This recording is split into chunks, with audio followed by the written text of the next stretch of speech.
Hello guys, so today I have something to share with you on how to treat or cure your dogs at home. So this is very simple and yet affordable, and also it is proven safe and effective.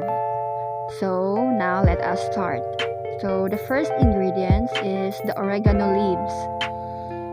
So just estimate kung pila kadaghan nun inyong himuon. So kani amoa it's about 125 ml lang ni siya, just for about 2 days lang guro or 1.5 days.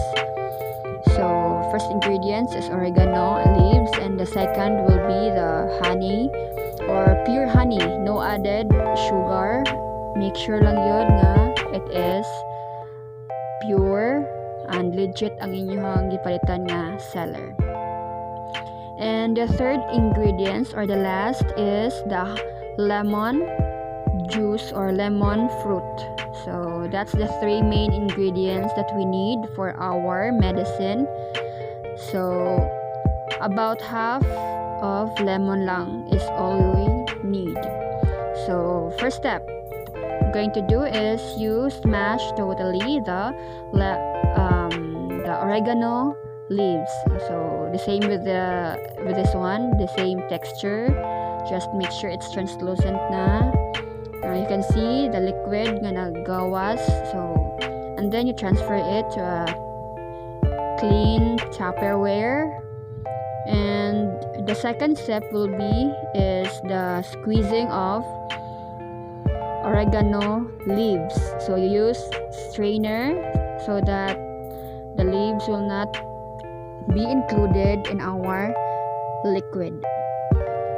So hot doon lang muna siya tanan og squeeze para mas daghan ang ato ang